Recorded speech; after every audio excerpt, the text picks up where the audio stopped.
Hello, everybody. Welcome back to Coach's Corner with Heck and King. I'm producer Scott down in a nice 80-degree DFW area today. We've got the guys back. We're at Corby's. We're at my house. It's 2026, January 8th. Oh, they're waving their hands on the green room screen. Anyway, we've got another packed show for you tonight as we work our way back into the routine. We're down to the Final Four in football. Basketball's heating up. A bunch more stuff to talk about. We'll talk about it all here coming up next. Coach's Corner with Coach Heck and the infamous Coach Patrick King. Some of the stuff we say. We're not responsible for our actions. No, we're sober. In essence, and you could tell me to shut the hell up, but in essence, you got chemo face, right? I got chemo face. When I go to the scores table to talk to Coach, I said, get as many pictures as you can. And it kind of reminded me that the stories you said when you coached the McDonald's game, when you had LeBron say, okay, LeBron signed this because someday it's going to be important. What did one casket say to the other? Is that you coughing? And you ain't that good. The scouting report said you were pretty good. You ain't that good. Coach's Corner with Heck and King live at Corby's Irish Pub in South Bend is brought to you by Tony Letcher with Health Markets Insurance, Han Funeral Homes in Mishawaka, Frick's Driving School in Mishawaka, and the Harbor Group Planned Wealth down in Anderson. If you're watching on YouTube, make sure and like the video, subscribe to the channel, and comment in the chat. And now here's Heck and King. You know what? Welcome back to the great Corby's Irish Pub here in South Bend, Indiana. And on my right, the great Pat King. I am Ron Hecklinski, longtime nobody. But here's the deal. If I never do another show, it's good enough for me just to watch the intro. I'm just saying. We get tickled on that, don't we? I love watching the intro. Scott did a good job with that. Now we call you like chemo face. Who am I to call somebody chemo face? I mean, that's a really traumatic thing when you got maybe some skin cancer going on and they put some chemotherapy on your face. And I'm laughing, calling you chemo face. Oh, I know. Well, that's just what smack me. You need to smack the shit out of me, man. Let me tell you a quick story. And it's related to that, but you know who I'm talking about. You remember Steve Douglas? Steve Douglas was one of your coaches there at Anderson. We've known each other since we were 9 or 10 years old. Played a little league together, and junior high, and all this stuff. I talked to him earlier this week, and we spent a couple days down in Sarasota last week, and we just for the heck of it did some little house shopping, just some what ifs for the future. And I told him about that because I know he spends some time down there in Sarasota as well, and Siesta Key and all that. And we were talking about Lakewood Ranch and this, that, and the other. And you know what? The first thing he tells me, he says, "I need my own bathroom." That's all he said. I knew exactly what he's talking about. So he said, basically, if you're buying a house, make sure I get a room. I need a room, and I need my own bathroom. And what the hell does that got to do with chemo face? That's just the friendship that he and I have. I hadn't talked to him in 2 months, and there wasn't a hello, how you doing, or anything like that. How's the family? I said, hey, we've been looking in Sarasota for little house shopping, and all he typed in and says, I need a bedroom and my own bathroom. Well, so let me say this much. That was his way of saying hello. This is the first thing I'm going to say about this. If you up and bounce to Sarasota and you quit the show, right? I'm going to be really pissed. No, I love the show. I don't know. I mean, if you quit the show, maybe I'll hire my son Aaron. Maybe I'll hire Bugsy to be my helper on the show here. You just never know. I don't know. But we get the home studio set up for you. We could set up. I could set up in Sarasota. Do it on StreamYard like we do here. No, I'm not doing that. I swear to you, I'm not doing that. And here's why I'm not doing that. Because it was either a Monday night or it's Thursday night now. Part of my week from the end of August to the middle of May Right. is hanging out with you in person Sure. and having a freaking blast, talking stuff, and having people actually listen to Somebody us actually listens to us. and laugh at us because we're so stupid. We got the great Kenny Peterson in the house tonight. Kenny is going to be on with us tonight. We're going to have a great high school basketball coach, Chad Johnston, in with us tonight. Chad, when we look at South Bend basketball, South Bend basketball is in pretty good shape, actually. Mhm. And Chad is probably the leader out of the gate at 9-0. Right. So we're going to have an opportunity to talk about his Adams Eagles. But I'm just saying, if you up and leave me, I'm going to get another guy, because part of my deal is I love coming out. I love having a place to go. I love having a guy sitting next to me, and I love being able to talk a little trash. I love being able to do that. And then I love to be able to have somebody talk trash back to me Right. like you do. Now, you're not as good as I you am mean at it. No. you mean me, right? There's Yeah. there's a He wide doesn't talk margin. trash. It's me. There's a wide margin in all that. That's for well, but it was us kicking the tires. Is all Well, it no, was doing. kick the tires. Speaking of I kicking get it. tires, since we've seen each other, let's see. You had a birthday. You are now 70 years old. Stop. I got chicks out there. Stop that. Stop that. All right. So he is now out of the realm on that. 70 years old, and you have a new vehicle. Yeah, man. I mean, Monica and I were just out messing around one day and driving by Gates and just kind of hanging out, doing No free ads. what lovebirds do. A free ad, yeah. So we just walked in, and there I am looking at trucks, and one thing led to another. My good friend Drew Dixon. Drew's the absolute best. You bought your car from you brought Becky's car from Drew. Yeah, we bought a car down there at Gates. I mean, there's some free advertisement. I mean, Drew's, No free ads. and so there I go. Tell him to give us $20. And what we're doing, we're teasing a little bit because when And Drew they hears make it this, happen. when Drew hears this, he'll No, and Drew will hear this because his son plays for Adams. yeah. And so we just made it happen. So I got a 2026 Silverado black. It's really cool. I had an Equinox, which was a smaller SUV. I've always had a truck. And so I get the smaller SUV. I'm ready to go back to my truck days. Bought a pair of cowboy boots, got a cowboy hat. You're making this is like No. 70s to do 50. No, and I'm, you know what? I'm going on Amazon later on today. Going to get a gun rack. I'm going to get a gun Wow. rack on the back. Well, he'll fit right in at Mishawaka. I know. I'm just saying. Big country heck. But Heck, you go about 30 miles south of here, you'll fit in with the locals. yeah, no. What are you talking about? New Prairie? No, south of here. Oh, okay. Yeah. What's that? What's 30 miles? Anywhere 30 miles south of here, you'd fit Okay. it just In- fine. South of US 30. Yeah. So anyway, we're back. You were at the Ohio State debacle. That's right. Against Miami. Check this out. I mean, the Ohio State debacle. What that's the all hell I'm does DUS stand for? It's for the Ohio State University. Oh, Best I my got. bad. I'm just saying. All I know is Scott knows this too. There were a lot of them laying around after the game. Yeah, no, I would have been blowing my nose. Yeah, because that was honest with you. AT&T Stadium was so tacky in some regards. So that was totally on the stadium. I don't know why they had those towels for one specific section in the lower quadrant. It was of all the right there. stadium. It was between the band and the 50-yard line. It was for the all-inclusive club seats. It was over $1,200 a pop. I got all inclusive for you right there, big dog. Oh, here we go. Fair weather fan. I ain't a fair weather fan because I ain't even a fan. I'm just saying that in Indiana, it's our state. Yeah.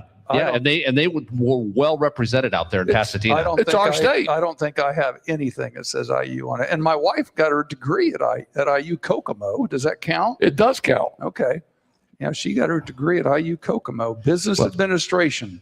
You know, you're talking about IU, and I think I mentioned on the last show, guys, that Tiffany Galis, the band director from New Prairie, is the band director of the Marching 100. Okay. And my mom's cousin came in for Christmas, and she's on the Tournament of Roses committee. And What's her name, Rose? No, Oh, no, It would fit. it would fit. But she gave us all the details about the Rose Bowl parade and all the stuff that goes into that. And it's quite an undertaking that they put on to get that whole thing I can for that one imagine. day. Oh, it's I can imagine. I It's can something. imagine that, man. I can imagine that. But here's what I want to imagine. I want to imagine this: Notre Dame men's basketball, 10-5, 1-1 in the league, out at the University of California Had a- playing a game. Had a West Coast swing. Had a two West games Coast out swing. there. Yep. Had 2 games out west. Beat Stanford in a low-scoring game, but a defensive effort, I just wa- you know getting what? guys to play hard. It was a textbook. I watched the game. Unfortunately, I was really Why, unfortunately? because I was there must not have been anything else on television. that's exactly right. Did you see the statistics on that? No. But so here it is. It was 47-40. The Yeah, Stanford game. Yeah. it doesn't matter to me. somebody asked if it was a halftime score. No, that doesn't matter to me. Go ahead. Because here's what I'm going to tell you. My first year at Anderson, we played Indianapolis Cathedral, and Indianapolis Cathedral is tough. Howard Renner's the coach. He played at Army for Bobby Knight. He's a tough dude. Cathedral's big. They're tough. We're little. We're weak. I haven't even been able to teach that toughness yet. And I'm going into that game. I'm thinking we're going to get beat 100 to 20. Okay, that's what I'm thinking. Mm-hmm. Cathedral comes up, beats the hell out of us, elbowing us. We fight back, and I'm sitting there. I'm going, "Are you kidding me? We're fighting back." The game was 33-32. We won. And one of my all-time signature wins, I feel, because I never saw that coming. And when I was walking off the floor at the Wigwam, and you'll understand this, Right. crowd was booing. They were booing. They were booing because we scored 33 points. Mm-hmm. They had no understanding of what we just did, because Cathedral was ranked like number 3 or 4 in the state, and we were ranked 600. Mm-hmm. And they had no understanding how tough and how hard a game that was And Right. to win that game. and you knew, but they didn't understand what they had just been through for the last 15 years. Yeah. In the Wigwam with Showtime. Yeah. With Norm Hill. Yeah, and so when I'm telling you that Stanford game for me, I know Micah Shrewsbury walked off of that floor, got his best player out, leading scorer out, Mm-hmm. and maybe somebody or some people may talk about toughness with his team. I don't know. I haven't seen all of his games, but he's walking off that floor feeling 10 feet tall because his team won a slugfest, a tough out, a kick-ass game. It was a rock fight. That's exactly right. It was a Yeah, it was rock a rock fight. So I'm saying It sure was. kudos, man. Oh, I know. And then they get ready to take on Cal. Now they get ready to start 2-0 in the ACC. Yeah. On the West Coast. Mhm. If you're going to talk, you got to put the mic up, dude. Yeah, I'm not interrupting you. Okay. Bob told me not to interrupt. I'm just saying. But here's the deal. Then they're up freaking 3 points again. Again, I think it was North Carolina they got beat. It was 7 seconds left. 7 seconds left. And Logan Hines, whether he fouled the guy, I don't know.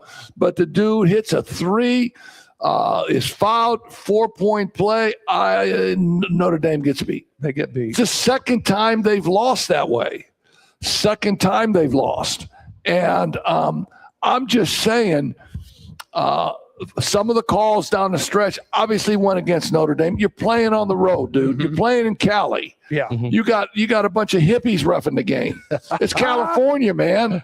Come on. And so Micah Still gets me. You got an ACC game out on the West Coast. and Micah is hot. Micah And is he had every right hot. to be. Well, yeah, no, he had a right to be, but there's 2 differences between me and Micah Shrewsbury, Mm-hmm. and I don't know if you would know what those differences are. Number would have one, found them. no, number one, he's got a lot more money than I'll ever have, Yeah. right? Because he's a college basketball coach. Mm-hmm. Number 2, I would have got to the official. I would have got to the official. I wouldn't have. It wouldn't have been, "Hey Pat, you're my assistant. Hey Pat, grab me here so I can't get to him." Uh-huh. I would have got to the official, and it would have been the most stupidest thing that I would have ever done, right? Mm-hmm. But I mean, fortunately for him, his coaches and even his players got involved. They blocked him off. They blocked him off. Yep. And they made And- sure the officials got. If you watch the replay, the players and the assistants made a funnel, so to speak, so the officials could get off the floor. Yeah, and so it's now become a big deal. what's the big deal? He didn't bump him. He may have MF'd them a little bit, but you know what? They had that coming. Sure. In those kind of deals, if you're going to make those kind of calls, you better be able to take what's coming. And again, what that showed, if you've seen the replay of that, they've got a new rule this year in the colleges where they're letting things continue. Right. And it's still subject to interpretation. And because of that, when is the gather? When is the ball pickup? Was it still on the dribble? Was it before the shot? That's obviously been blurred because he was still in the process of picking the ball up when the foul occurred. Well, and then the officials, the league came by and said that, we need to evaluate this because the officiating obviously wasn't to the standard of ACC play or whatever. But at the end of the day, it's my philosophy that if a ref is going to make a horse shit call, then he better be able to take it. Right. What's coming. Right. I mean, I once asked an official, I said, if I say the F word, is that an automatic technical? And he said, not necessarily. I said, good, F you, and you're the worst effing official I've ever seen. Oh, Lord. And he teed me. I can't believe Wow. No, but so I can't believe it. I say, it ain't that big a deal what Micah did. Now, and he came back and apologized. He did the right thing because the Notre Dame athletic director was, he put Notre Dame, maybe in a negative light. I don't know. It's just, who knows? But we go after it as coaches, right? But it gives your talk show people something to talk about. I don't think, and I just saw today UConn's coach. Is it Danny or Bobby Hurley? Danny Hurley. Danny. He is facing some scrutiny because of something he said about the officials in a post-game press conference here the last couple of days. He got teed up last night in between halves. Well, that was it. So whatever he said, can we even? No. They had it in print on on Instagram or something. If you want to hear what he said, it had too many letters taken out of it. I had to kind of use my imagination to see what he actually said. Yeah, if you want to see what he said, then go to ESPN. Go look it up. And look it up. And you could probably just ask him; he'll tell you. It's conference season. But coaches my point is, are scrutiny just like the officials. Here's my point. We coach hard. Yes, we do. We coach hard. In about 10 minutes, we're going to have the great Chad Johnston on our show with us, the head coach of the Adams Eagles. And you talk about a coach that coaches hard. He coaches hard. Yeah. And when players step in that gym, they know what Coach Johnston's program is about. And I don't know if it's new style of coaches. I don't know, and I can't speak to that.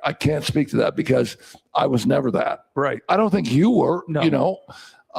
But I was never a warm and fuzzy coach. No, but you were never a warm and fuzzy assistant coach. I had to grab you a couple times to get you off the court. But so I guess my take on that with Notre Dame and with Micah Shrewsbury is, so what? Yeah. So what? He didn't bump. He never bumped anybody. He can cuss all he wants at the officials. The officials made a series of bad calls, and stand there and take it, and then move on. Well, and here, what's interesting is Saturday, this coming up here, Clemson comes to town. They've got a 6:00 home game with Clemson. Clemson's undefeated right now in the ACC, even though it's still early in the season. They've got Clemson and Miami coming up this week, Saturday and Tuesday, 2 home games. So It's conference season. Students are back on campus, this weekend coming up. Yep. So that'll give them a chance to, get in there, and it's now basketball season. Let's see if we can put some people in the Joyce Center and go watch some good basketball. Clemson's playing very well right now. Yeah. Now is Clemson Bruce? No, that's Auburn. Is Bruce Pearl's son? Right. Clemson is Brad Brunell, I can't. an Indiana guy, I believe. Might be. I believe Brad Brunell is the head coach at Clemson, an Indiana guy, and so when I preface Notre Dame a little bit, I'm saying that Notre Dame is 10-5, 1-1 in league play, and they're doing this without the great Marcus Burton, who obviously injured his ankle, had to have ankle surgery, and they're doing it with a first-year player, Jalen Harrelson, who played at Lalamere, and he's an Anderson kid. Right. He's averaging about 14 a game for Notre Dame. Well, yeah, he's right. And they're trying to get some of those freshmen involved. We talked the last time about, Mohammed becoming more of a point guard and helping out. And I don't think he is. I don't think it's happened. I'm looking at the box It hasn't scores. happened yet.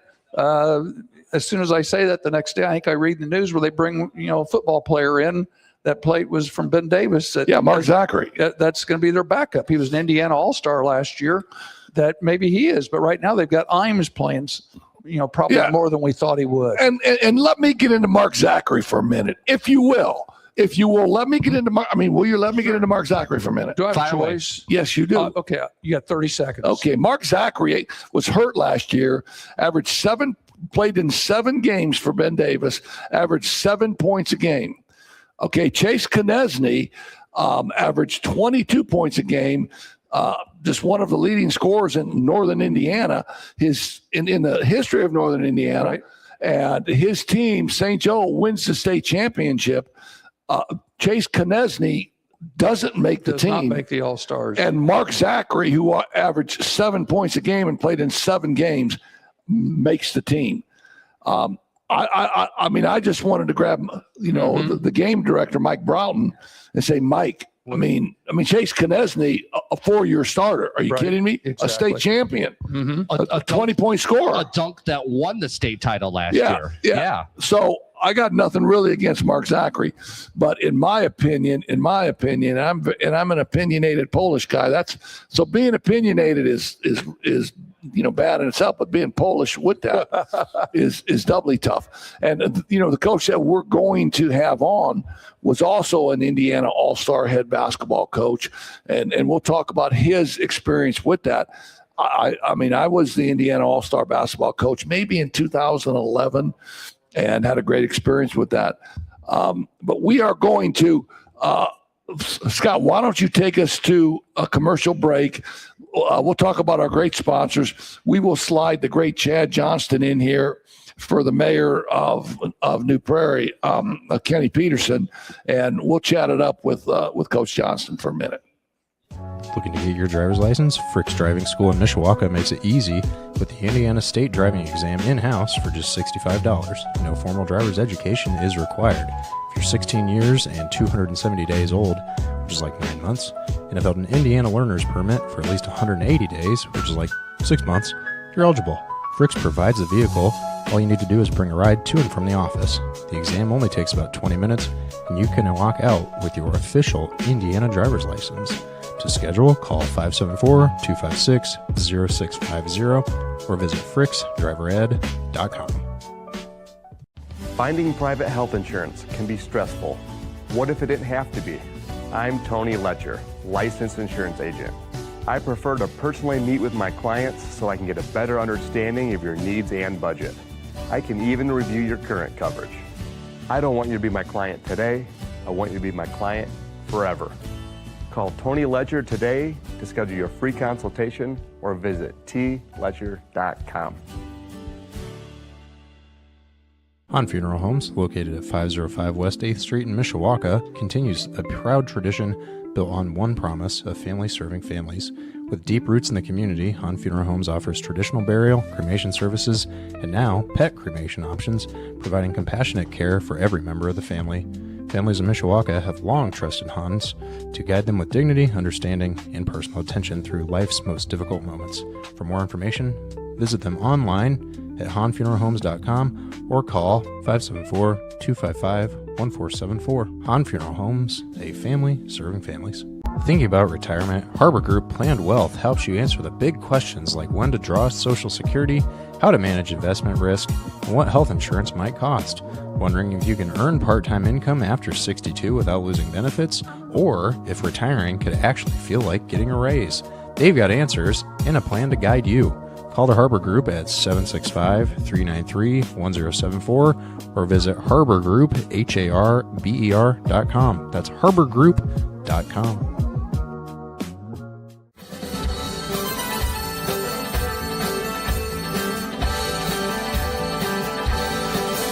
Back with more Coach's Corner with Heck and King. Thanks as always to the Black Sedan Band for the music coming in and out of these breaks. If you're interested in booking them, they do travel. Head on over to blacksedanband.com and give a special shout out to their drummer, who happens to be Heck's brother. And now, here's more Heck and King.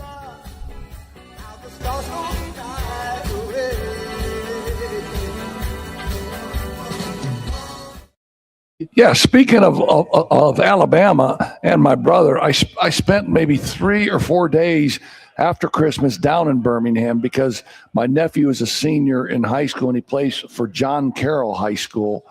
And I saw a couple of his games. They're a 5A program, and I would probably compare a 5A program in Alabama to about a 2A program here in Indiana. They go up in Alabama, they go up to 7A. Yeah, you got to put that. There you go, man. Yeah, we got you. Okay. So listen. So I am so pleased that we could get the great Chad Johnston on with us. And before you jumped on here, I was talking about coaches that coach hard, and I said that that's really the only way I knew how to coach. And I know Pat coached hard, and I know some of the newer coaches, the younger coaches, they have a different way about them. And I don't know if they coach hard, but when we talk about coaching hard, you coach hard. Yes, it's called what I believe, Coach Heck, is a standard like we've set at both Washington and Adams as far as our practices, as far as the energy that the kids bring to practice. And if they're not bringing it, especially on defensive end, we really put a lot of emphasis on that and sharing the ball and things of that nature. Yeah, and coaching hard. And I'll be straight up with you because this never really bothered me. Coaching hard sometimes gets us in trouble. Mm-hmm. Because we might say some things to different, to players in practice, in the heat of the battle. And I know you got kind of jammed up a time or two for things like that. Right. But what they don't see is how much the players actually love you and how much the players actually want that and want to play for us.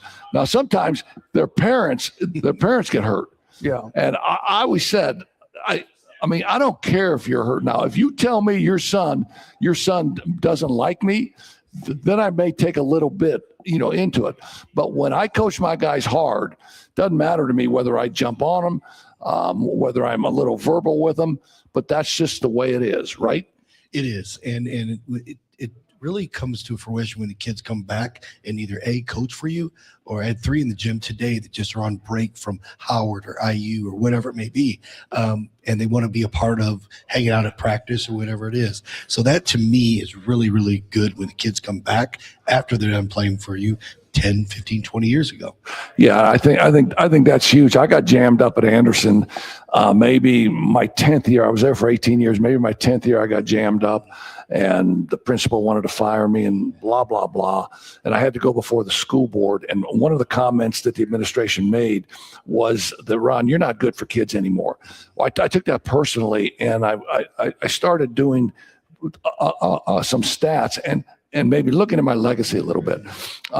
And my legacy then was out of my kids that I had coached up until that time, 37 had gone into coaching. 16 of them were head coaches, and 26 or 27 of my assistant coaches went on to be head coaches. Wow. And I looked at the school board and I said, and it was real simple. I said, if I'm not good for kids, then why do kids want to be like me? Mm. And you could say that too. Sure. And you could too, your kids that have gone into coaching, or your kids that come back and watch practice and want to be part of the program. Why do my kids want to be like me if I'm not good for kids anymore? And about 3 minutes after I made that comment, the school board said, hold on for a second, we're going to take a vote.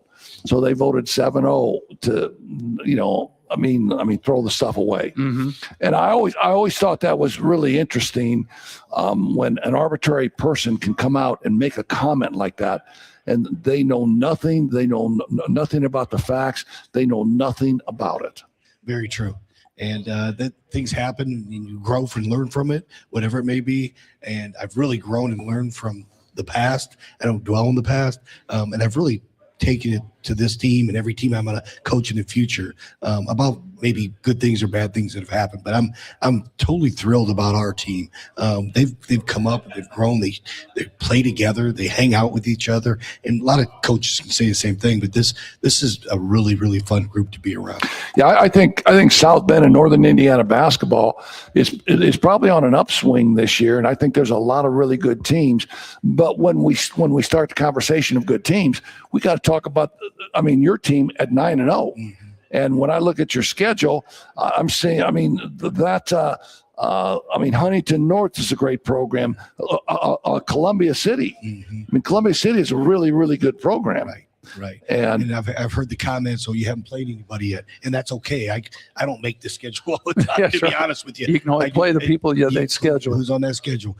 And in the next 2-3 weeks, we'll see where we are. But I keep reiterating to the players, everybody's saying this about us, just so you know. We haven't played anybody yet. You haven't played the Rileys, the St. Joe's of the world, and they're coming, and that's fine. I'm really, really going to take it as a challenge for them and us, and as a group, what can we do against those teams? And I don't want to be great right now either. I want to be really good toward the end of this year and going into March, end of February, and I'm going to be playing our best basketball. Yeah, and I think, and that's exactly right. Whoever they say that you're playing on Tuesday night or Friday night or whatever, I'm getting ready, and that's who I'm playing. And some years maybe 6 or 7 of these guys are in the top 10, and maybe some years they're not. But I can't control that. Yes, I can only control of preparing my guys the way that I have to prepare them. And one of the things that I always said in coaching, and I'm pretty sure you had this philosophy too, was respect all and fear none. amen. That's right. I don't care if you're 2 forever. If you're going to lace them up, we don't go out there and play, we can get beat. Yep. Respect all and fear none. That's Well, a lot of that has to do with your scheduling, just like the Christmas tournaments that we just had. Those are relatively new in the last 10 years or so. When I was coaching, we didn't have those. We had like a Christmas tournament here in town. Yep. And we played everybody to a point. I can't believe you guys don't have that Christmas tournament. When I was young, basically it was a conference tournament is what it amounted to. And then we had to when I was play each young, other again in the sectional. we played it at Notre Dame, and it was filled at Notre Dame. So those days are gone. Yep. Why are those days gone? People ruined it. There were fights. To be honest, That was in the early 90s. Yes. Before I even got here. My first year here in South Bend was the first year the sectional was at Washington. The first year it was not at Notre Dame, I believe. But you were mentioning some of the things, and I know Chad does a good job with this. One of the things I always tried to tell the kids was I said, I can be your friend off the court. Mm-hmm. I can be your friend in the locker room. But when we're between these lines, I'm not your friend, I'm your coach. And it's my job to make you as good as you can be. And if that means I got to hurt your feelings a little bit, don't take it personal. It's business. Yep. And somehow you had to get them to buy into that. There's a difference between business and personal. I'll still go fix you a peanut butter sandwich downstairs in the locker room afterward. Really? Did you bring some peanut butter tonight? By But if I need to chew your ass out on the gym floor, then that might happen. No, I get that, and I know you get that. Talk about your days at Washington. Yeah. How many years were you at Washington? 15. As the head coach at Washington. Yep, 15. And it was really, really good experience. I really enjoyed it. I love being there, but I think my son was a 7th or 8th grader, and he played baseball at the time. And at that time, for whatever reason, they didn't have a baseball team. And he wanted to play baseball. He traveled and did all this stuff, and the job opened up at Adams, and I applied for it. I talked to Fonz. I talked to a lot of Fonz Wells. I talked to a lot of people, and then I decided to apply because I wasn't ready to move and go to Indy or go somewhere else or go to the region and try to get a job there. My wife's family's here. My family's here. I've been here pretty much all my life and wasn't ready to jump and go somewhere. So this is right now, it's turned out to be a really, really good fit for us. Yeah, and remember back in the day when Rick Tomaszewski and all those guys had that Washington baseball program rolling. Yes. I lunched with Coach T for probably 7 to 8 years when I was there.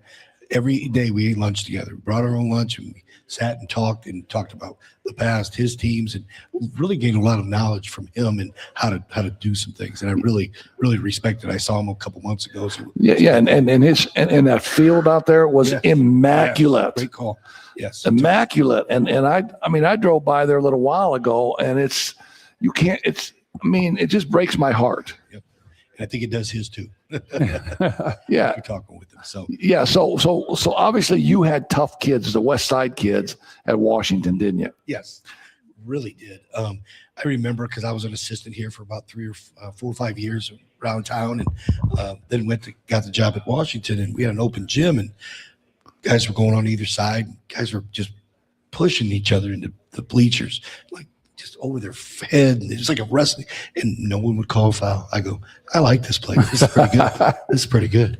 No one's saying, oh, that was a foul. What are you doing? Nope. They just kept playing. And that I knew that I was in the right spot at that right time in my life. You played at Clay, right? Yep. Clay. Who did you play for at Clay? Tom DeBates. Oh, man. I just talked to him. He's in Mexico right now. Oh, don't be drinking the water, Tom. Don't drink the water.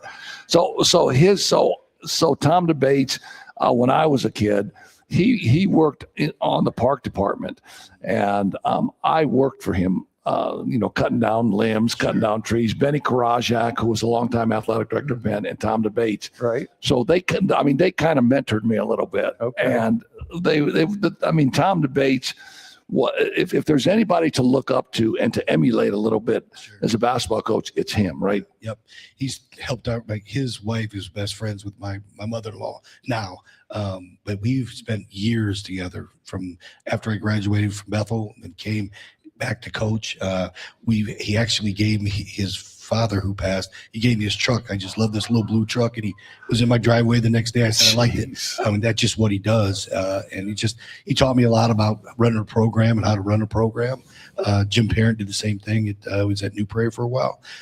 And Coach Lightfoot as well. So I've had a lot of pretty decent mentors in my life. When I got elected into the Hall of Fame, he called me and he gave me some advice. He said, Ronnie, they're going to give you some time to speak. He said, just go up there and talk for a couple minutes, and that's it. I said, okay, Tom. We always called him Fathead. I don't know. Oh yeah. Yeah. So I said, okay, Fathead. Okay. So and Pat was there. I was there. Matthew Graves, the head coach at Indiana State, he's speaking before me, and he's the first speaker. He gets up there and says, well, I got my memo from the Hall of Fame committee. It said, I got 3 minutes to speak, and here I go. Well, he put it on a tee for me, because then I got up and I said, what memo? I never got this memo that it's 3 minutes. So I thought about Tom DeBates for about 10 seconds, and I said, forget you, Tom. Yeah, and he was in the audience. He was out there. Yeah, I went for about 12. Coach Hess was there, and Mark Johnson. They all sat at the same table, Nicky together. So the over-under was 8 minutes going into it. The over was the win. Yes, I bet. Yeah. Hey, I know. Tell me, give us a real quick overview when you were the All-Star coach. Yeah. Who were some of the players that were on that team, and can you think of some of them that you keep in contact? You know what? I just talked to Braden Smith last night. Okay. Through text, because there was something on social media, and I congratulated him for being on the all-time assist. Right. Every single one of them, with the exception of 2, I continue to talk to on a monthly basis. So those guys are what now? Seniors. Yes, So yes. it wasn't that long ago. Yes. Okay. So Braden Name some of those kids. Yeah. First off, Braden couldn't play during that time. He messed up his hip. And so he was on my hip the whole weekend. Okay. And I loved it. He was asking me questions. We'd go to eat. He'd sit right next to me. And he goes, can you call Coach Maynard so I can play in Kentucky? I go, me and Coach from Brownsburg, Coach Steve Lynch, we tried to call him. He was like, I said, we're not calling him. We're not going. So on that team was Braden, Comer from Cathedral, who is now at Nevada. And I just talked to him the other day. And then Jalen Jackson, who's at Butler. He's a lot of these guys, Conwell, who's now at Louisville. All these guys, when they make their move, I'm like, how much they give it? I just text them, I'm like, who you going where the bag is, just messing with them. And a lot of those guys, it's Pete Suter, who plays at Miami, Ohio. CJ Gunn, who's at DePaul now, who's at IU. Yeah. Just all those guys I still keep in contact with just to check up on them, see how they're doing. I used to, like my old players, send them the money if they need it. They don't need any money now. Yeah. Nobody needs anything. No, I know. So I know. it's just- It's Tell them to send you some money. Exactly. Right? It's a different day. And I don't know how you felt going into that, but when I had coached the All-Star game, we were on a roll, like we had won like 20 games in a row. And so to me, there was a ton of pressure to win because we're representing the state, and all these other coaches, Steve Whitty and all these guys that coached that game before me, they got the 2 dubs. Yep. And the pressure to win that I thought it was really tough, and I really wanted to enjoy it a little more than I did. But the pressure to win, I thought, was immense. I felt that too. They gave the stats, like we went to banquets. The directors are, you can have fun, do whatever you do, but you better win this. Yeah, just make sure you win. And all the alumni, whoever was there, whoever coached formally, whoever gave money to this, they made you, let you know, have a good time, but you better win this. And, and afterwards, it was, it turned out great. Just a great experience. And it's really great getting to know other kids from the other part of the state. They're just like they're just great kids, and they just want to play basketball. So I really had a really good time. We stayed in the dorms at Mary, and just had a great time with them, and still keep in contact with them. Did you have anybody from Northern Indiana on your team? No, there was not. Kid from Chesterton. He was a guard. He's playing at Spring Arbor. But not really. Most of them were from down towards Indianapolis. And I heard you mentioning Chase. Chase, yes, yeah. Me and Gaff talked about that the other day, or right after Hampton. We went to lunch after Hampton, and I was really, really shocked at that. And I talked to Coach, the director now. Broughton, yeah. Yep. He about right before the season started, he invited myself, Clint Swan, and Plainfield coach, Terre Haute coach, and the Northwood coach to his cottage, just X and O. Mm-hmm. And that's one of the things I wanted to discuss with him, because it's not my school in particular, but it's from Northern Indiana. And I really felt strong about it. Yeah, and we didn't really end up talking about it because we were talking about too much other stuff, but I really. Yeah, and Mark Urban, I believe, from Chesterton was the head coach. Yes. Correct. And when you're a head coach from the North, you have to really fight for your North guys. I mean, I was in on those meetings when they were picking the team, and you were too. Yep. And if there's a toss up from a guy from the North, because I mean, we always feel like we're slighted when it comes to the All-Star team. Sure, with players up here making it. And I really felt, and I don't know if Mark Urban did that, if he said, no, man, Chase Konechny, he's a 3-level scorer. He's a deep shooter. He can score at mid-range. Won he won the state. Yeah. He plays inside hard. Yep. He can guard so many different Yes. people. Had a great state finals. Yes. I mean, everybody saw that. And to your point, what you said earlier, Coach, that nothing against disrespect for the kid that's at Notre Dame now, but he played 7 games. Played 7 games. Yeah. And 7 points a game. Yes, it's a valid point or question. Why that his kid played the whole season, went to the state final. I mean, leading scorer of the county or whatever it is. Why? Yeah, kids get hurt, Right. and your season gets shortened. Right. That's just a part of it. Yes. And if you come back after you're hurt and you go for 25 a game, I got nothing to say. Right. But you go for 7 a game, and you got a guy that's going for 25 a game for 3 years, and you say, "No, man, I'm gonna put this dude on." And then you turn around, you said Braden Smith didn't even play in his game because he was hurt Right. 10 Right. years ago Yes. or 5 years ago. That he was he came to everything. And I'm not going to name names, but there's other guys that were supposed to be on the team, didn't even want to be a part of it. didn't want to be a part of it. And Braden, and I talked to Braden's mom and dad afterwards at the banquet. I said, I give your son a ton of credit because he did not miss a practice. He didn't miss a team meal. He didn't miss riding on, but he rode the bus. He did all those things. And to his credit, it didn't play a lick. He just wanted to experience it. He just wanted to be a part of it. His high school coach is Shane Sumter, who was one of my assistants at Anderson for like 6 or 7 years. And there's been a trend here recently where kids have been turning down the All-Stars because they need to get to college. Yes, that happened with Davis. Excuse me, I'm sorry to cut you off, but that happened to 2 kids that were there. Their parents got to give them the award, but for their NIL stuff, they had to leave right after high school got done. Speaking of NIL, let's bring up a topic that's going to be more of a topic here in the future. 45 states have NIL for high school. Indiana, it has been brought up. The IHSA has talked about it. He and I are far enough away from the game now. What are you hearing that maybe we haven't heard? What might happen, and how's it going to? What are we going to see? I've heard a lot of different stories or what could happen, but I think in the next 2 to 5, it's coming. Okay. I know Ohio just recently got it because of a lawsuit or whatever it may be, but I really think that it's coming. And I might not be able to see it. I may or may not, but you're gonna have to plug into your Gurley Leaps, the Gates Toyota. You're gonna have to plug in, which I'm plugged in with all those guys for fundraising and things like that. The RV industry, you're gonna have to plug into that, and that is a different bird. You know what I mean? I see one thing if you go to college, and I understand it, but really don't. It is what it is. But I really think it's coming down the pipeline within the next 2 to 5 years. Yeah, and when that happens, then I will say that really the only really pure part of basketball would be D3, because D3 is all on academic scholarships and things like that. But when you're talking about a high school kid who's going to get 10,000 or whatever he's going to get, and is going to be driving to school in a nice car. So I knew this was happening. And when I really thought about it and understood it, Mark Galloway's kid, Trey, who played at Indiana, there was a picture of him at a Jeep dealership after he got his NIL money, bought a brand new Jeep, a $60,000 vehicle. And so I kind of likened back to when we played. I mean, my first car cost me $200, had 3 tires. And Trey Galloway's now driving a $60,000 vehicle because he's making money doing this. Yep. So Mark's one of my best friends. I love Mark Galloway. Yep. And we've been to 7-10 games since he's been down there, with whatever it may be.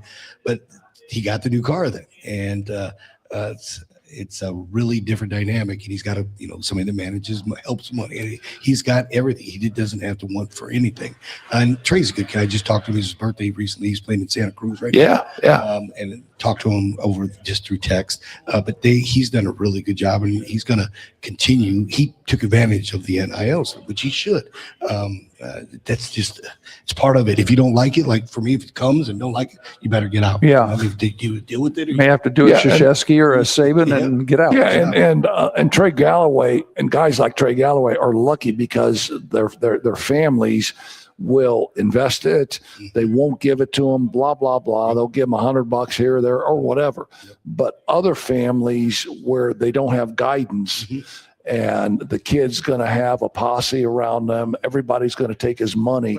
And then at the end of the day, when the kid's done playing, he's going to say, where did it go?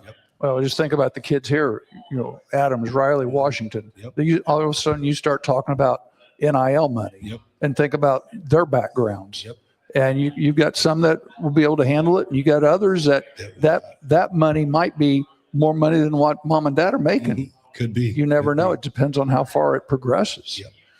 Yeah. So let's talk about this current South Bend Adams team. Talk about some of your players. Sure.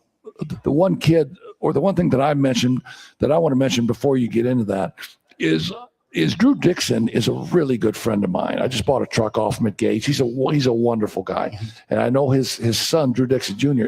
plays for you. Sure. And one of the things that I personally want to tell you, I know I sent you a text about this, but Drew's mother's brother and his wife passed away, Tom Kopinski and Sue Kopinski. And I mean, they're really good friends of mine. And I was at the funeral of Sue's, and you were there in church. Yeah. And I don't know if you knew Sue Kopinski, but I know you knew Drew. And as Drew's coach, I mean, you were in church, just to support Drew, right? Correct. So when I talk about a coach that's invested in his players, I can't tell you how that, it almost made me cry to know how invested you were into Drew and the rest of your team. And if that, Drew's one of our starters, obviously, but if that would have been a 12th man and I knew his family well, I'd be there too. Because you just got to, I didn't know the people you're talking about. I'm not acting like I do, but I do know Drew, his mom and dad, and little Drew, and his little brothers and sisters. Yeah. So that's what you go to support. I took a half day to go. I told my principal I'm going to be gone for 30 minutes, and I'll come back. But that's just, you have to show. When my father passed away and my sister, all the players came to the funeral. I didn't even know they knew when it was, but it was just a really good feeling to know your kids support you. So talk about then the rest of your team. Sure. I'm sorry to. It's all right. I just wanted to interject that because No, I I thought that was appreciate that. really, really cool. No, I appreciate that. So, first off, I want to talk about a young man. He's 6'7". Okay, his name is Michael Georgia. His freshman year really couldn't walk and chew gum, and I tell him this all the time. So it's not his mom and dad joking. Yeah. Sophomore year, JV. Junior year, JV. This summer, he really got serious about basketball, and he was our hardest worker in September, October, and he is almost averaging a double-double right now. So he's made a big difference for us as far as his work ethic, and now we start to get some interest in the D3s and D2s. So he's one of our guys that hasn't been around, not one of our main guys, but he's a starter, and he's made a huge difference in what we can do defensively because he's 6'7", and you can take some little bit more chances out on the perimeter. Yeah, with because guy he's a like- rim protector back there. Yes, and we haven't had that for a while. And then Jarvis Tobar, who's obviously averaging about 21, 22. He's doing a really good job. He's been doing that for a couple years, Yes, right? absolutely. And Now, is he a junior or senior? he's a senior. He's a Okay. senior. He's been playing since he was a freshman, but late Christmas time is when I kind of started inserting him, when you kind of got acclimated to high school and the speed and everything like that. But then Drew Dixon, obviously, the growth of Drew is very tremendous. When he came midway through his freshman year, and he really wasn't. He really didn't really know the game yet. He just knew how to score, and now I'm trying to teach him how to facilitate. And coaches in college know you can score, but you have to distribute, because when you go to college, that's what you're going to be doing. And then my son, now, I was a starter. He's averaging about 10 points, Carter. And we got a kid from Washington, Josh Johnson. He's quicker than any kid I've ever probably coached. He's just quick as anything, and he may make a mistake, turn the ball over, but very next possession, he'll take it from you. And then TJ Johnson, and then our supporting cast this year, I think what made a huge difference is our 7th, 8th, 9th guy that we really trust. And sometimes you all know as well as I do that you get down the line and you may not trust the guy in. And now this year we can go 8, 9, not 7, 8. Yeah. So that makes sense to you. So I'm really, really happy with where we are. Really played a tough game at Eversburg. We were down. We were up by 3 at halftime. They had great atmosphere, and then really turned it on the second half. But they have a really good program as far as what they run. But our challenges are coming up this month and in February. So we're really looking forward to today. Yeah, and against Columbia City, little Drew goes for 30, and I saw the bucket that he made to win the game. I mean that was a deep three, and just to get it off. Yep.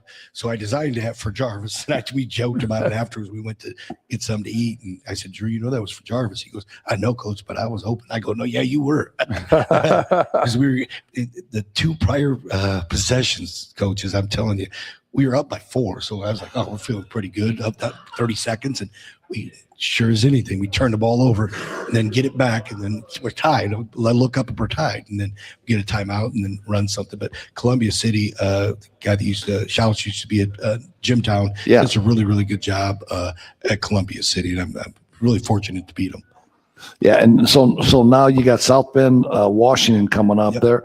I mean Reynolds leaves, Yep. takes the whole half the city with him. It seems like. Seems So they're down a little bit now, right? Yeah. I just was with Mo coming before I came over here, and he's going through some growing pains, but he's getting the kids to play hard, and yeah, he's covered like you just said. It was kind of empty, but he's got some younger kids that are pretty decent. Now, tomorrow, logistically, tomorrow is a varsity only game. Is that right? Yes, it is. Yes, Was this a snow game or is this? no, the Laporte game's a snow game. Okay. Our next one, but this one was not. I think people have gotten together like they have.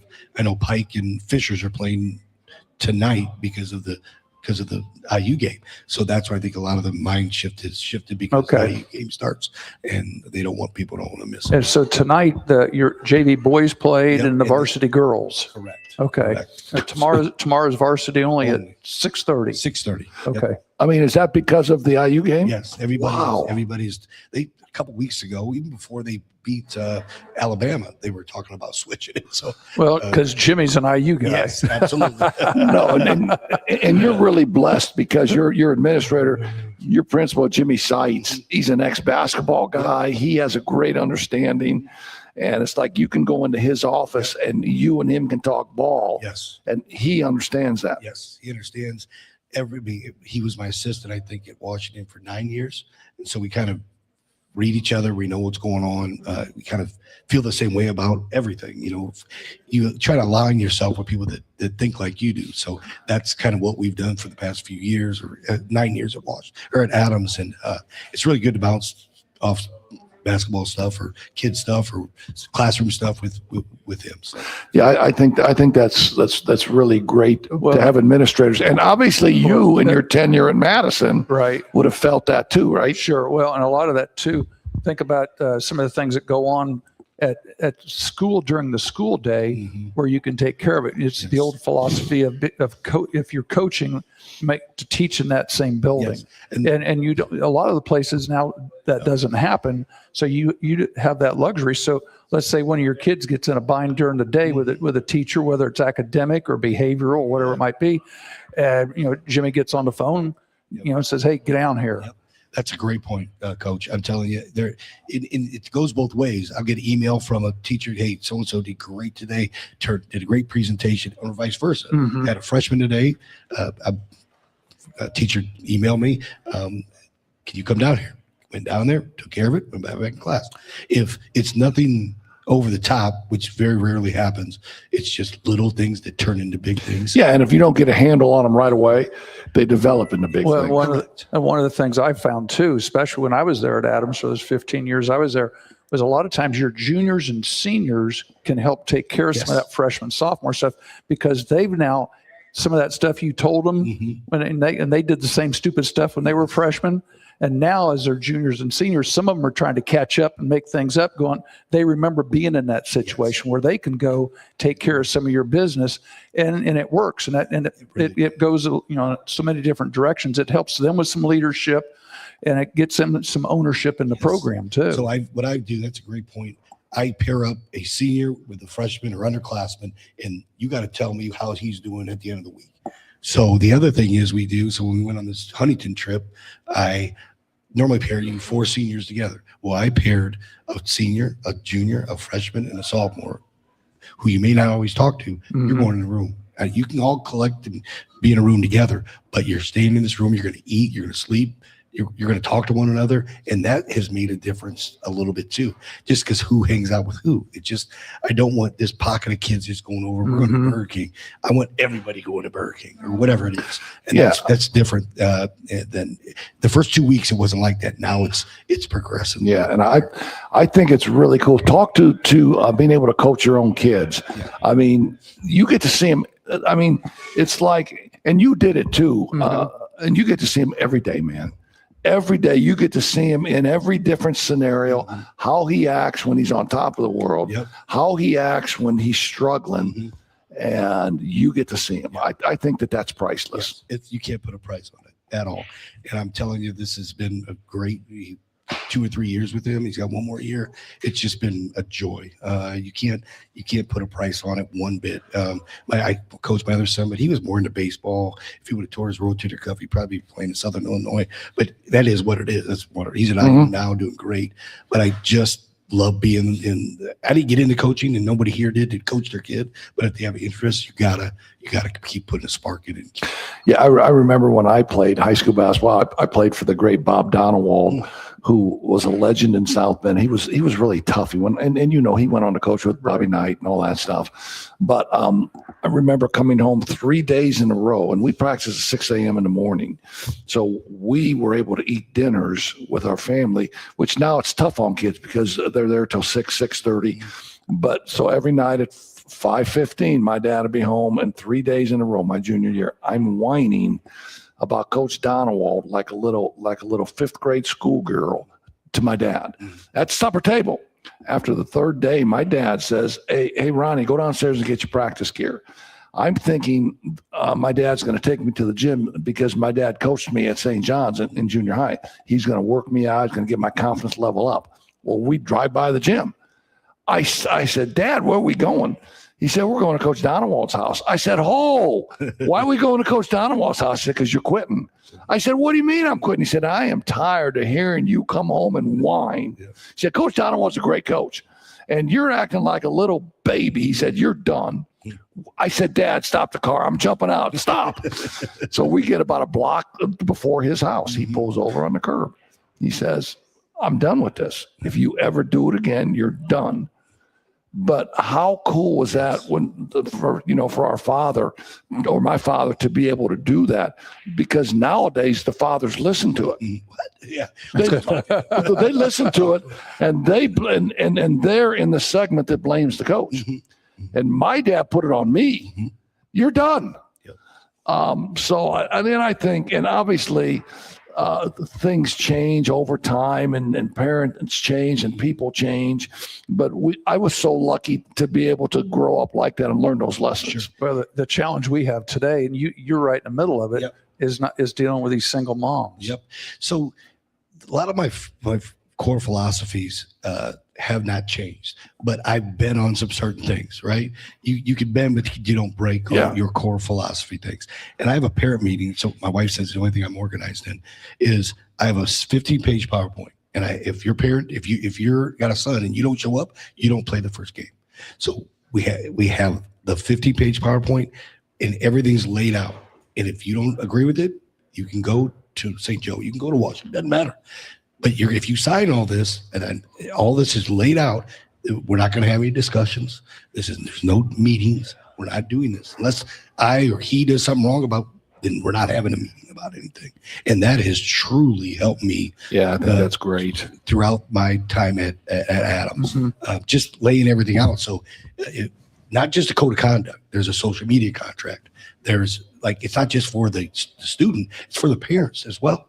If you bash this team, and then all of a sudden it flows over to the game, well, that's on the parents, because that does obviously happen. And I have somebody monitoring that as well, but you can only keep up with so much stuff. Yeah. But if you sign this is the consequence if something happens. So yes, dealing with parents is not always the best, but I don't care I remember being at Washington when Skyler was there, and they were 23-0, and they were playing St. Joe, I believe. And I brought my kids at that time, were real small, doing laundry, went up there and sat. Everybody was screaming. They were 23-0, and people were screaming at the coach. And Miss Scott said, I was like, let's go, because I didn't want to hear it anymore. Right. You cannot, you're not going to please everybody. When I first started coaching, man, I want to please everybody. No one's going to like me. It is what it is. You keep your core circle of people, and that's what you do. Yeah, you hear all these cliches that if you want to please those people, you're eventually going to be sitting with those people. With them. And Yeah, I think that's really true. So 24 years as a head coach. How many more you got, man? oh, I got some more. I got some more. I'm really, my people are saying, when your son's gone, you're going to move on. It may be next year. I don't know when I'm done, and it is not. Nobody's going to tell me, a feeling. If I don't love practice anymore, or can't relate to the kids, I'll get my ticket. So it's still fun. Oh, it's a lot of fun. The only thing I don't like and don't enjoy is the cold bus rides. Those bother me a lot. And You never get used to that school bus, do you? no, you don't. And the other day, where I was thinking about riding because our bus was full, and then I think about happening to Mark or whatever Galloway. Yeah, no, when he was at Carmel. Yep, I gotta ride the bus. You got to ride the bus, and you put a coach in the middle of the Yes, bus yeah. now, Yep. and a coach in the back of the Yep, bus. yep. It's the Mark Galloway rule. Yep. Because none of that that happened had any type of reflection on the type of coach or person Mark Galloway was at that time. We talked every day during that time period, or every week at least. And then we talked, but I, got jammed up or whatever. It's stuff happens. It is what it is. And then he started winning at Culver, and they wanted him to come back, obviously come back down. No, he loves it at Culver. Oh yeah. I mean, we just came from there. We were there over the summer, and we go down there once or twice. Well, so I want to tell you, and you and I have battled against each other on the hardwood, and one of the things that I really like is battling against somebody that is kind of like me. Because they freaking battle back, right? Mhm. They don't really care about who you are, who your team is. They just battle back. And I remember I was coaching against somebody, and I'm not gonna say the name, but he went up to the ref and he said, listen, shake Heck's hand now, and then get over the fact that he's coached for 100 years and he's done all that, and just call the game the right way, man. But so when you and I coached against each other, you and I went at each other, battled each other. But when it was over, Yep. it was over. It's over. That's right. Me and Galloway, we scrimmaged, and it was the same way. And my father at the time was saying, he goes, you guys cannot coach in the regular season together because you guys are both going to get kicked out. So it's just competitive.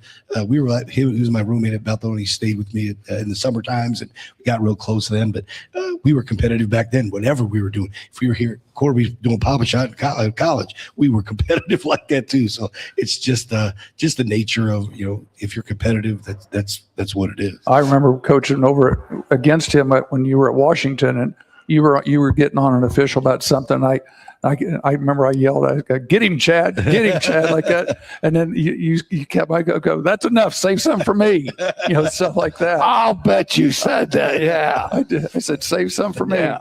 Hey, listen, man, thanks for taking, because I know your time is so busy now during the season. You don't get to hang with your wife as much as you want to. But thanks for taking a few minutes and coming over to Corby's tonight and letting our listeners hear. I would consider you the dean of South Bend coaches now. And I mean, wouldn't you? It's either him or you stretch it and go to Robbie.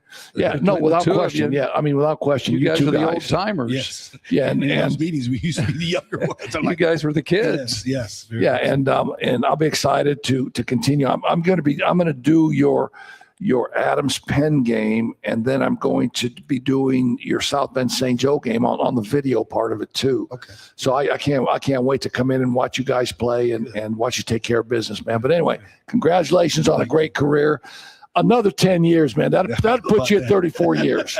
That'd put you at 34. And I mean, congratulations on a great career.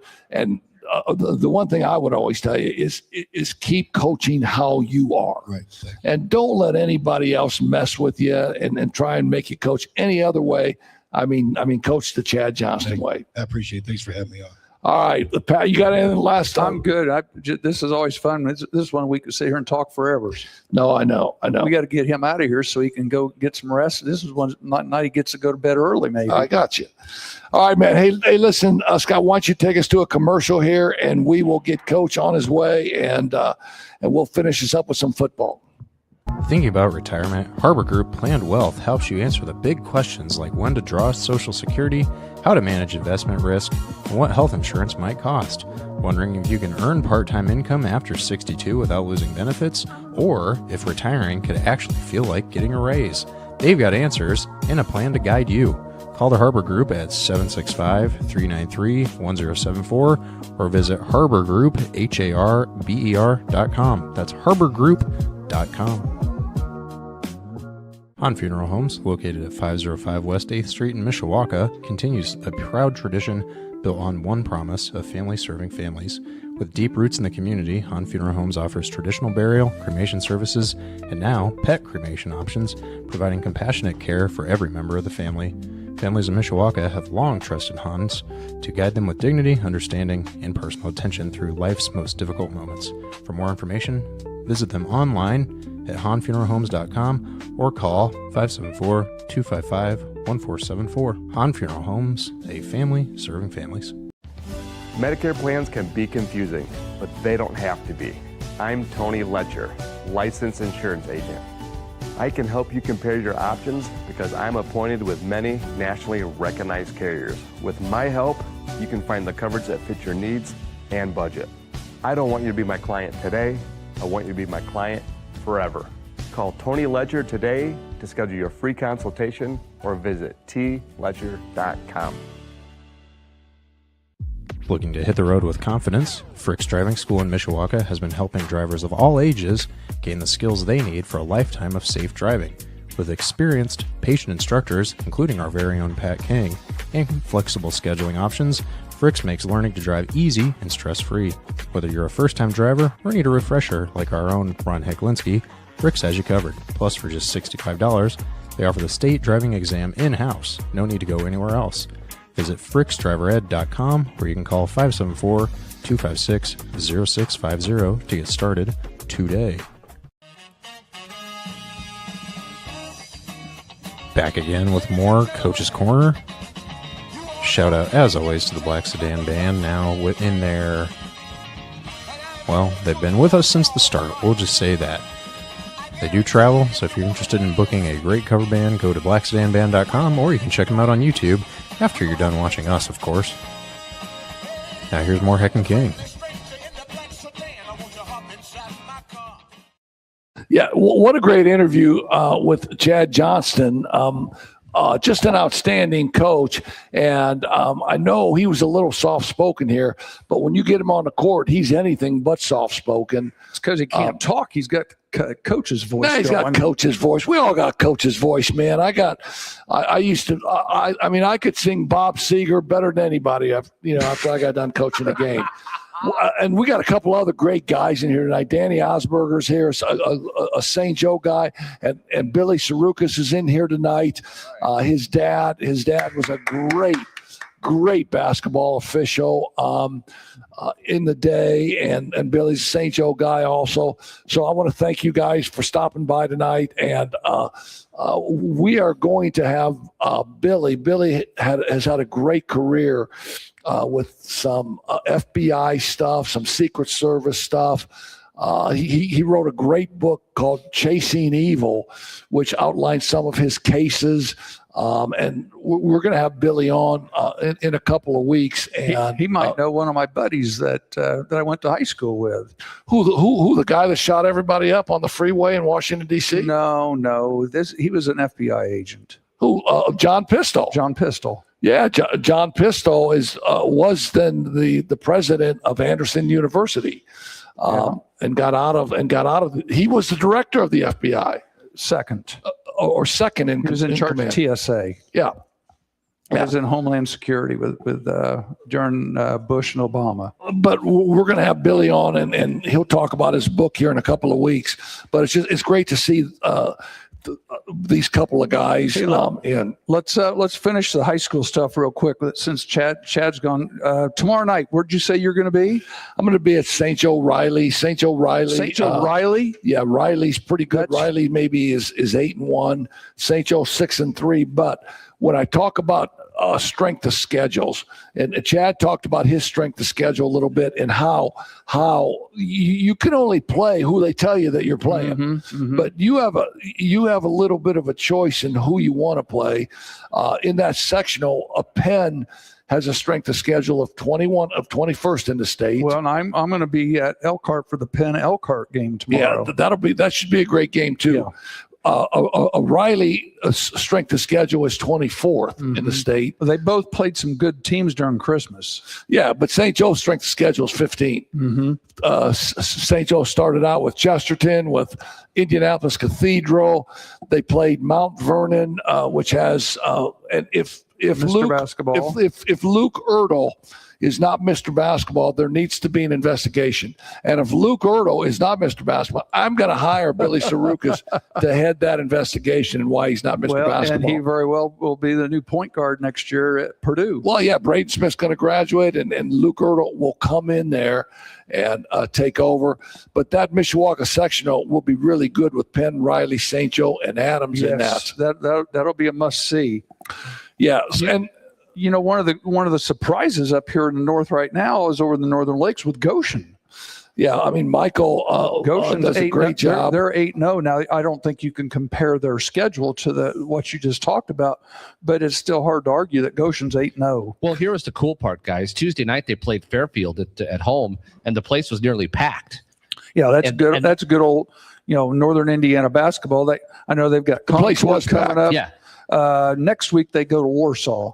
Warsaw's not off to a real good start Right. yet, but it's still it's still at Warsaw. Anytime you go to Warsaw, that's you're down 15 when you get off the bus. Well, anytime you go to Warsaw, and I don't because I said great things about Bill Sarukas Sr. as an official.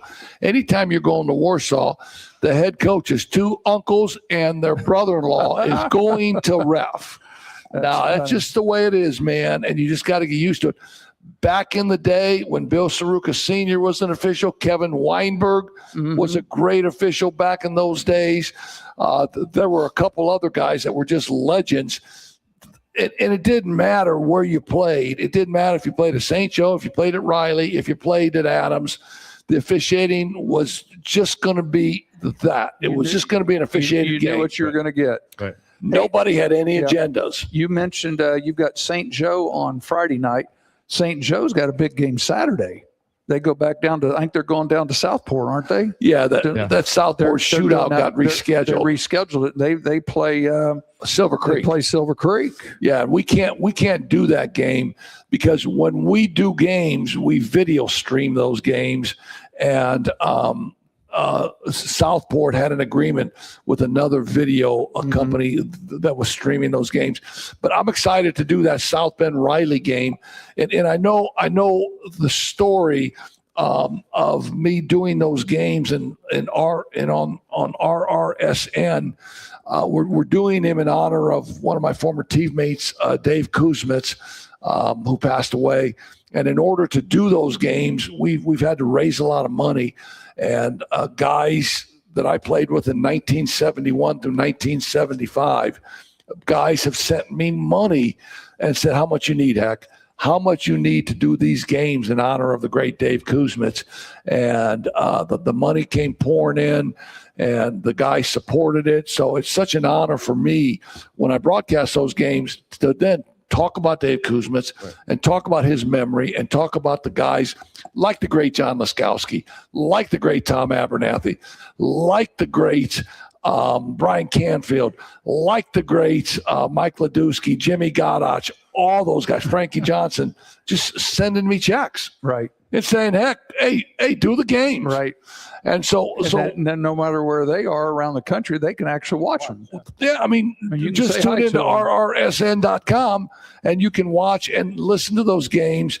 And here's the one thing that I want to say about that. That was 50. I mean, we played 50 years ago. Yes. So 50 years ago. So teammates and brotherhood and culture and all those things that people talk about, and they say, well, that stuff's not really real. Yeah, it is real. Yeah, It is real, because when I can make those calls and those guys have that understanding of the memories of Dave Kuzmits and how we want to put these games on this video streaming channel, they're real, man. And just like when in our first 10 minutes, I was sitting there talking about Steve Douglas. We've been childhood friends for 60 years. And just the idea that, I said something about shopping for a house, and he didn't say, hey, that sounds great or anything like that. He just basically said, I need a bedroom with my own bathroom. And that was just our way of. And as we get that was older, our way of approval. as we get older, we like our own bathroom, right? Absolutely. We don't want anybody smelling our stuff. I mean, that stuff gets embarrassing. I go through a can of Febreze a week. Honey, can you spray the Febreze? That's I'm out of the Febreze, all that right? is way more than I need to know right now. That's a TMI moment. Yeah. Right Hey, there. college football, man. College football, you got Miami and Ole Miss on tonight. They just kicked off. Yep. And anybody that wanted to talk about Notre Dame and say that it was because of Miami that Notre Dame didn't get in, No. I beg to differ. I think the deal was Alabama, and Alabama proved it. Well, hey, let's for at the risk of boring people, let's just go back to the first week. You know, Oregon beat up on James Madison. We knew that was going to happen. Really? The game that Come I was on. kind of the first game that first week was the OU Alabama game. Yeah, and Alabama's down 17-0, and OU hands them the game. Alabama wins 34-24. Yeah, so Alabama, all of a sudden, everybody thinks that's a pretty good idea. Shut up, Notre Dame. Yeah, shut up, Notre Dame. Okay. And then Ole Miss beats up on Tulane. Oh, seriously, Tulane? How about 3-lane? Well, how about 4-lane? how Because bad? Tulane shouldn't have been there. How bad was Texas A&M against Miami? 10-3. What a ball! I mean, what a football game from Miami standpoint on a defensive side. But we know Miami lives off their defense, and we saw that the following week. But Miami just, completely shut them down. Without question. And then the next week, how in the world does Oregon shuts down Texas Tech? Texas Tech scoring 40 some a game. It's because they don't play anybody. Well, here we go on the Texas Tech. schedule. Here we go on the schedule. You got a loudmouth Big 12 commissioner blasting Notre Dame saying, go to a conference. Well, buddy, you found out what happened when your best team played Oregon. You got your tail headed between your legs, and Yosemite Sam went down the shaft. Well, and that's why 23-0. 23, yeah, to zip. They didn't even score. 23-0. Didn't even get a sniff. Yeah, okay. They don't get a sniff, right? Right. The best quarterback coming out of the portal, all right? The best quarterback coming out of the portal is a kid out of Cincinnati. His last name is Sorsby. Mm-hmm. Guess where he's going?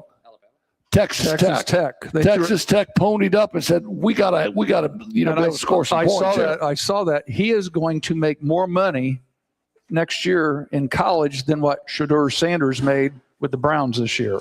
Yeah, well, you can take Shedeur Sanders anyway. But I'm just saying his rookie contract. So that's right. There's your evidence why kids are staying in college. Yeah, I don't blame him. I don't either. You get 3 hots in a cot, you get all the chicks you want, And it shows you also all the girls you want, and 3 hots in a cot and a bank account. whether it's football or whether it's college basketball, the quality of the games are getting better because the teams are getting older. Well, then they're better players. And without jumping, I saw an article. IU's basketball team is one of the oldest teams in the country this year. If you look at their roster, IU's basketball roster, and I know I just jumped sports. Yeah. Can we go back to college football? I will in a second. They said it's seniors and grad students with 1 freshman. All right, Okay. go back. Okay, so then Speaking of Alabama plays IU. in the Rose Bowl. Yeah, and everybody's saying, "Oh man, I don't know about IU. I don't really know about this." Blah blah blah. 38-3. It was 24-0. And Alabama SEC and cannot get a running game going. They haven't had a running game all year. Anybody that's watched them could see 28 that. or 38-3 and can't run the football. My brother Jeff was there with some of his buddies. He said when they hit 24-0, Alabama people started leaving. Well, they should have left because they should have never been in. But I digress when I talk that way. But and then you're in the Cotton Bowl. Miami, Ohio State. Everybody's Ohio State's all this and that and a bag of chips. I tell you what. Right? Yep. Right? Yep. And Scott will tell you. Ryan Day's calling the plays Right. because the offensive coordinator is there, but he took the job at South Florida. Mm-hmm. Ryan Day's calling the plays. Miami 24-14. Got my terrible towel. I tell you what, when they grabbed that pick 6 there in that first quarter and it went 14-0 in the first quarter, the side of the field where we were got real quiet. It's like, oh my. I mean, that play was telegraphed. I mean, that's like what we used to see at New Prairie when New Prairie would run the option. We do. Hey. You called it before it happened. Forget about New Prairie. This isn't it, when you win the mayorship of New Carlisle, then you can come in here. You can come in here and talk about New But Prairie. yeah. We're talking about college But football now. Scott and I had some pretty good seats. Yeah, we were in the second row right behind the Ohio State bench, 35-yard line. wow. How So much were your tickets? Does your pricey. wife know how much you paid for tickets? It was bucket list time. They were on the top side of 400, well, okay. Oh, geez. That ain't that bad. and that was cheap. That ain't that bad That was because cheap because we were eavesdropping on some of the people around us. They paid a whole lot more than that. because after the Bears dispose of the Packers this weekend and the Bears get another home game, those tickets will be north of 400 too in the division series. And that'll be for just for the nosebleed. Yes. So tonight, just Well, no, to finish- Ole Miss I was takes saying- down Georgia. yeah, surprise to some of us. Yeah. Lane Kiffin. Hey, Lane, what have you done for me lately? Mississippi is kind of the Cinderella right now because you just don't know who's going to be their coaches. But the thing is, the players are still there. You know what Mississippi's run reminds me of is Michigan in '89. Yeah, good point. When Bill Frieder Yep. left and Chet Beckler said, "I want a Michigan man coaching Michigan." This is kind of the same thing. And I think you got to give Charlie Weiss Jr. a lot of credit for his play calling, especially that Georgia game the other night. Well, you got to give him a lot of credit for even being there. Right. Because I'm sure he had to fight Lane Kiffin at LSU to be able to stay. get there. Because as college football will be able to tell you, or you can see it, those guys now are coaching in the college football playoffs. They're recruiting in the portal. For the other team, They're new doing team. so many other things of keeping their own kids on their team. I mean, the college football calendar has definitely got to change. Now is Charlie going to stay at Ole Miss or is he No, gone? He's the offensive coordinator at LSU, man. yeah, he's going to LSU. Wow. Okay. And I saw Tommy Reese's name pop up today too, getting ready to interview it for the Browns. Yeah, But good luck, Tommy. For the Browns head coaching job? Mm-hmm. Good luck, Tommy. Oh boy. I'm just saying that there's a Notre Dame influence out there in the coaching ranks. That's So- for sure. So Let's then remember how Ole the Browns Miss- finished. Okay, so then Ole Miss, they get a QB from Ferris State. Yes. Now, we're talking Ferris State. Up the road D2, 3 hours. Up the road, Trinidad Chambliss And he was a backup. wins a D2 championship Mm-hmm. and now goes to Ole Miss as the backup. As the backup. The starting quarterback gets injured. Charlie Weiss loves Trinidad Chambliss and says, wait till you see who we have now. And now they can't get Trinidad Chambliss off the field. Matter of fact, he's petitioning for another year. And I think the starter that was hurt, He's in the portal. He's going to the portal. He's saying bye-bye, thinking that Trinidad will stay. He's in the portal. So Ole Miss has already taken care of Trinidad from a money standpoint, Mm-hmm. just in case he comes back. And they've already taken care of their running back, Lacey. So we have that game going on as we speak. We're going to finish this show up, and then we're going to eat a couple of pizzas, throw down some great pizza. And then tomorrow night, I will DVR Oregon and Indiana. That's right. We've got 8:00 basketball games I got tip-offs tomorrow, but Oregon and Indiana tomorrow. And all Indiana has done, while Notre Dame has not signed anybody in the portal yet, all Indiana has done is signed the fifth best quarterback in the portal, Josh Hoover from TCU. He's coming and will take the place of Fernando Mendoza. Mm-hmm. And so you're going to say, what'd you give for Fernando Mendoza? $3 million last year? All right, Fernando's gone. Here's $3 million to you, Josh. So let me ask you this: will Roberto stay or as a backup, or will he hit the portal? I got no idea, I but don't he either. ain't beating out Josh Hoover from TCU. I don't think so. They pick up Nick Marsh, the wide receiver from Michigan State, who, oh, by the way, wanted to visit Mhm. Notre Dame. And I mean, who do you believe? Do you believe the people that said he didn't visit Notre Dame, or do you believe the people that said he did visit Notre Dame, but chose IU over Notre Dame? Then you have the running back from Boston College, Turbo Richard, who is really a good running back. He's in the portal. He selects IU. Then, oh, by the way, Josh Burnham, who's a defensive end at Notre Dame, played really well at Notre Dame. and Notre Dame would probably have liked to have him back. He leaves a la Pat Coogan, who leaves Notre Dame. Josh Burnham goes to IU. Pat Coogan, oh, by the way, is the most valuable player, the most valuable offensive player at the Rose Bowl. At the Rose Bowl, who was told that we don't have room for you about this time last year. Yeah, at for Notre Dame. So So, our starting center is returning. Thank you very much. yeah, so tell me who's making a splash I know. in this portal And- business. I don't think it's any secret that Mark Cuban is right behind all this with, Well, with an open absolutely. checkbook. Well, no, I mean, Mark Cuban just made a comment a couple of days ago saying, well, I re-upped my NIL contribution to Indiana University with a couple more zeros. So A Shark, couple more Shark- zeros. Yeah, Shark Tank works, right? Yeah. And, oh, by the way, John Mellencamp Cougar Mm-hmm. is at every Notre Dame game or is Every at every IU game. Indiana game. and Right.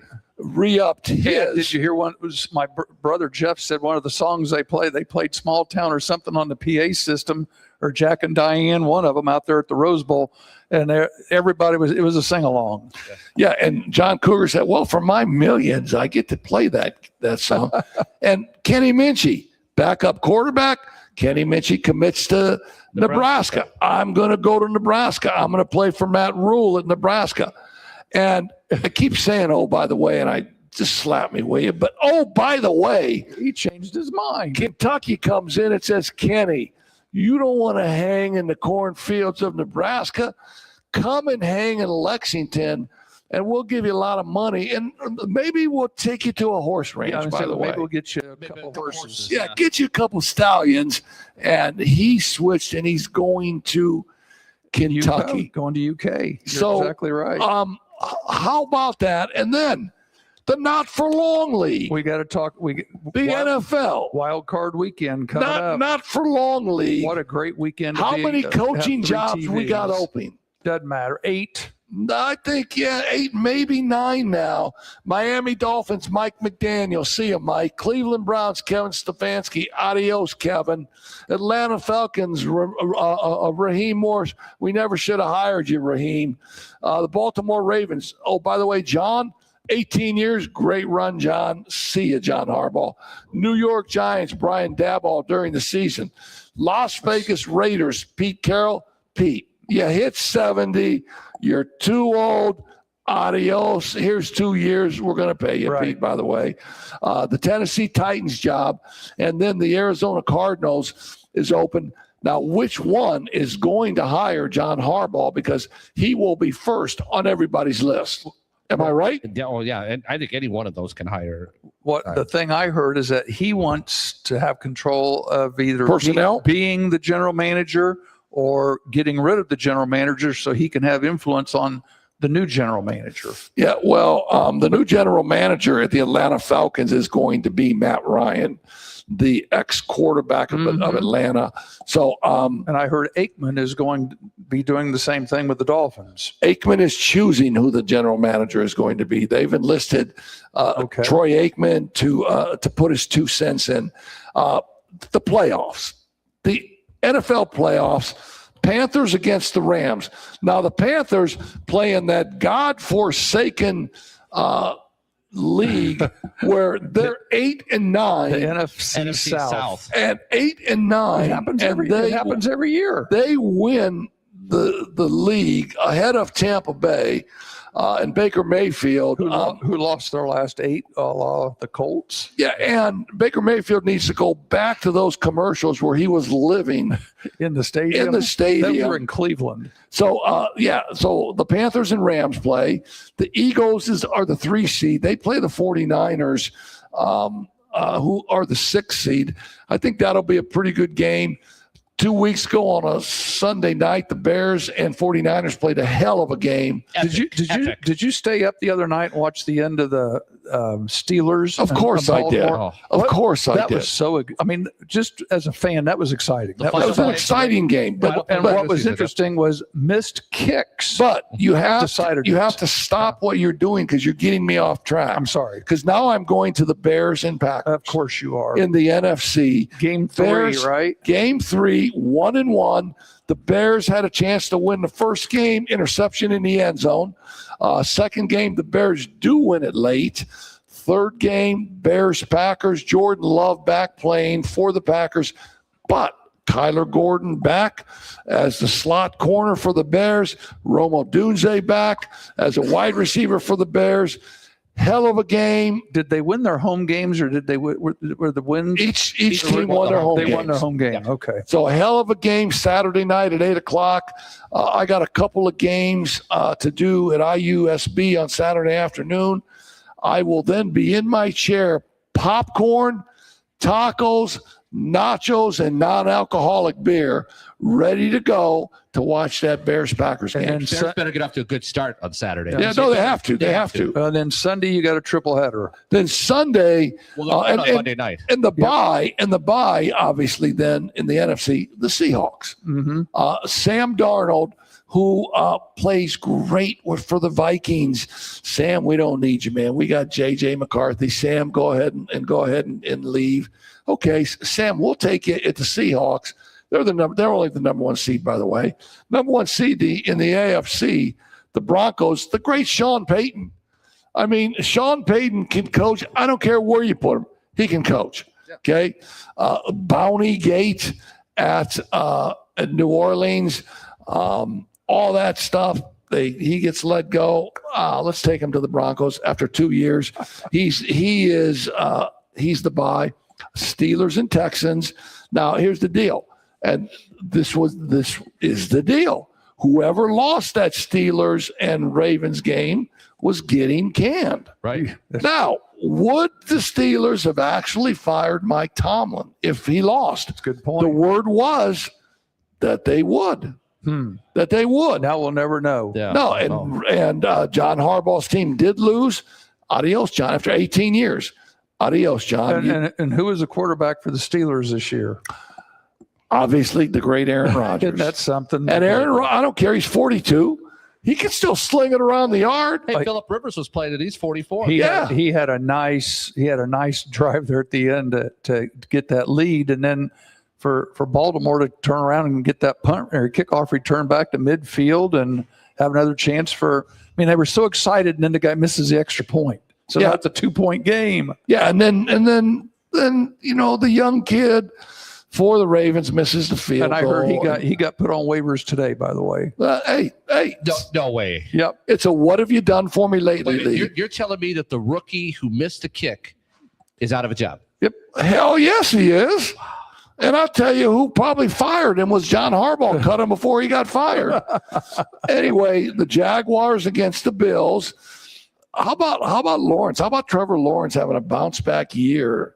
And I'm really happy for him. He's starting to come to his The own. people you hear people talking, but they said if the Jaguars didn't have the helmet that said Jaguars on the side, if it said Chiefs or if it said Bills, they'd be picking them to win because they're that good. It's just people are having trouble, kind of like IU football, Right. accepting the fact that Jacksonville's might be the best team in the division.